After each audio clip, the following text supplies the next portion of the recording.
আচ্ছা, এমন কোন আমল আছে কিনা যা করলে রোজা রেখে ক্ষুধা কম লাগবে?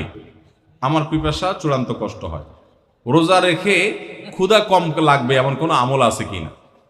সুবহানাল্লাহ। আর কিসের আমল চাওয়া বাকি আছে আপনাদের? দেখেন ভাই, আমল একটা আছে অবশ্য। আমল হলো, যে আমল করলে রোজা রাখলে আপনার ক্ষুধা কম লাগবে, সেটা হলো ঘুমের আমল। কিসের আমল? ঘুমের আমল। ফজর নামাজ পড়ে এশাক পড়ে যদি ঘুম দেন, কাজ কাম যদি না থাকে, বেকার পাবলিক হন, জোর পর্যন্ত দিলেন ঘুম, জোর পড়ে আবার দিলেন ঘুম, আসর পর্যন্ত ঘুমাইলেন, আসর পরে তো ইফতারের টাইম হয়ে যাবে। তাহলে এটা একটা সহজ আমল, যে আমলে বোঝা যায় যে আপনার ক্ষুধা অনুভব হবে না, কম লাগবে ইনশাআল্লাহ। এখন যদি এত পেট পাগল হন যে হুজুর ক্ষুধা চড়ে তো ঘুমিয়ে আসবে না, তাহলে আর কোনো ওষুধ নাই। ভাইরা আমার, আমরা চাই কি জানেন? আমরা চাই হলো, আল্লাহ দুনিয়াতেও আমার দিবা টয়টম্বর, আখেরাতেও টয়টম্বর দিব। আমি কোনো কষ্ট করতে রাজি না, আমি কোনো গুনাহ থেকে বাঁচতে রাজি না, আমি জান্নাতও চাই, আমি সবই চাই।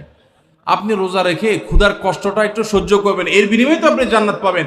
এখন আপনি চান না ক্ষুধার কষ্ট আমি সহ্য করব না, আবার জান্নাতও আমি চাব। কেমন কথা ভাই? সামান্য একটু ক্ষুধার কষ্ট আপনি সহ্য করতে রাজি না। এই রমাদানে ইফতার করার মতো খেজুর তাদের কাছে নাই। খেজুর তো দূরের কথা, ইফতার তো দূরের কথা, সাহারিতে একটু সামান্য পানি খাবে শান্তিপূর্ণভাবে, সেই ব্যবস্থাটুকু তাদের ধ্বংস করে ফেলা হয়েছে।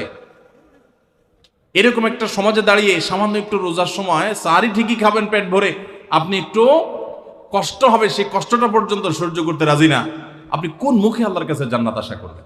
দাবি করবেন অনন্ত অসীমকালের সুখের ঠিকানা, এই দুনিয়ার সমান 10 দুনিয়া কমপক্ষে, এর বেশিও হতে পারে, এরকম জান্নাত আল্লাহর কাছে আপনি ডিমান্ড করবেন, দোয়া করবেন, চাইবেন কোন মুখে? যে রোজার কষ্টটা আপনি সহ্য করতে রাজি না।